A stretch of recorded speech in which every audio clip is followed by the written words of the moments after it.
আজি ভাদ মাহৰ পবিত্ৰ প্ৰথমটো দিনত গোলাঘাটৰ শ্ৰী শ্ৰী আঠখেলীয়া নামঘৰত বিশেষ আধ্যাত্মিক অনুষ্ঠান অনুষ্ঠিত হয়। পবিত্ৰ ভাদ মাহৰ প্ৰথমটো দিনটোক লৈ ৰাজ্যজুৰি ধৰ্মীয় উল্লাসৰ পৰিৱেশ সৃষ্টি হয়। ৰাজ্যৰ বিভিন্ন ধৰ্মস্থানৰ দৰে গোলাঘাটৰ ঐতিহাসিক শ্ৰী শ্ৰী আঠখেলীয়া নামঘৰতো পুৱাৰে পৰা ভক্তপ্ৰাণ ৰাইজে আজি ভিৰ কৰে। ভক্তসকলে কাহিলী পুৱাৰে পৰা নামঘৰলৈ আহি বন্তি প্ৰজ্বলন আৰু শৰাই অৰ্পণৰ জৰিয়তে ভগৱানক প্ৰণতি জনায়। লগতে নেদেখাজনৰ ওচৰত নৈবেদ্য ধূপ চাকি আগবঢ়াই সকলোৰে মংগল কামনাৰে প্ৰাৰ্থনা জনায়। পবিত্ৰ ভাদ মাহজুৰি সুশৃংখলভাৱে অনুষ্ঠান সম্পন্ন হোৱাৰ বাবে নামঘৰ পৰিচালনা সমিতিৰ লগতে বিশেষভাৱে গোলাঘাট আৰক্ষীয়ে নিৰাপত্তাৰ দিশত গুৰুত্ব আৰোপ কৰিছে। নামঘৰত স্থাপন কৰিছে 21টাকৈ CCTV কেমেৰা।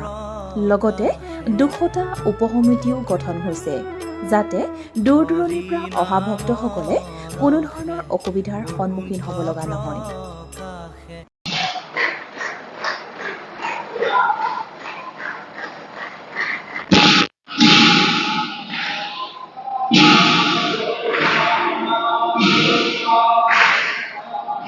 আজি পবিত্ৰ ভাদ মাহৰ প্ৰথম দিন, সেইবাবে আজি ভগৱন্তৰ ওচৰত আহিলোঁ চাকি বন্তি এগছ জ্বলাবৰ বাবে। সকলোৰে অসমবাসী ৰাইজৰ লগতে ঘৰৰ পৰিয়াল আমাৰ আঁতৰত থাকে, সকলোৰে মংগল কামনা কৰি আজি চাকি বন্তি আগবঢ়াইছোঁ। ভগৱানে যাতে গোটেই বছৰটো ভালেৰে পাৰ কৰে। বিশেষ কৰিবলৈ একো নাই, ভগৱন্তৰ কৃপাতে আমি সকলো চলি আছোঁ। আৰু মই আশা কৰোঁ, মই সদায় বিশ্বাসো কৰোঁ যে আমি সকলো ভগৱন্তৰে সন্তান। জাতি আমাৰ শৰীৰত যিটো আত্মা আৰু পৰমাত্মা আছে, এই পৰমাত্মাৰ প্ৰত্যেকৰ লগতে অকণ অকণ আছে ভগৱন্তৰ অংশ। আৰু সেইটো কাৰণে আমি ক'ব পাৰোঁ যে সকলোটি ককাই ভাই বা আমাৰ তেজৰ সম্পৰ্ক আছে।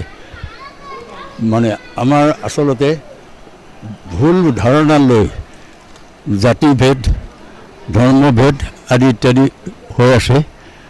সেইখিনি সকলো একত্ৰ হৈ আমাৰ অসমৰ উন্নতিৰ কাৰণে যদি আমি সকলোৱে মিলি আগবাঢ়ি যাওঁ, কৰ্ম কৰি যাওঁ, আৰু মোৰ বিশেষ এটা কৰ্মই ধৰ্ম, কাম নকৰি যদি কিবা বিনা মূল্য কিবা পাবলৈ বিচাৰে, সেইটো অন্যায়।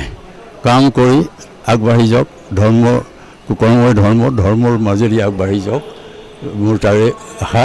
আৰু ভগৱন্তৰ ওপৰত কৃপা, পৰম ব্ৰহ্ম ভগৱন্তই সকলোকে ভালে কুশলে ৰাখি মিলিজুলি অসমৰ উন্নতিৰ কাৰণে আগবাঢ়ি যাব। এই পথত মোৰ নাম খগেন্দ্ৰনাথ হাজৰিকা। মই বিগত 5 বছৰ ইয়াত কৰি গৈছোঁ। তাৰপিছত আকৌ এই বছৰৰ ৰাইজে মোক আমাকে দায়িত্ব। হয়, আমি ভক্তসকলক আদৰিবৰ কাৰণে পূৰ্বতকৈ অলপ বেছি উন্নতভাৱে আমি সাজু হৈছোঁ। সহযোগ হৈ একেলগে আমি একতীয়া হৈ আমি আজি এই পবিত্ৰ ভাদ মাহৰটো উদযাপন কৰিব সাজু হৈছোঁ। গতিকে অন্য বছৰতকৈ এইবাৰ আমি অতি জাকজমকতে আৰু সৌহাৰ্দ্যপূৰ্ণভাৱে আমি আমাৰ ভাদ মাহৰ নাম মহোৎসৱ ভাগি পাতিবলৈ সক্ষম হ'ম বুলি আমি বিশ্বাসী। প্ৰসংগ পূৰ্বৰ দৰে 4 প্ৰসংগে আছে। পুৱা 6 বজাত, এতিয়া অৱশ্যে অলপ আগবঢ়াই অনা আছে। এই 5 বজা, পুৱা 5 বজা, আৰু দিনৰ 11 বজা, দুপৰীয়া 11 বজা, আৰু আবেলি 2 বজা, আৰু সন্ধিয়া 7 বজা।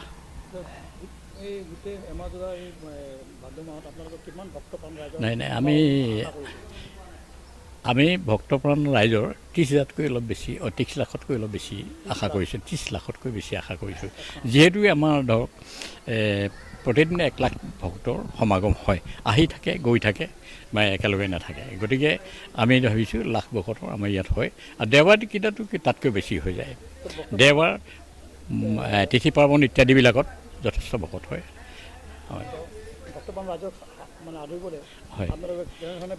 আমি ভক্তপ্ৰাণ ৰাইজক আদৰিবৰ কাৰণে আমি 10খন শাখা কমিটি বনাইছোঁ।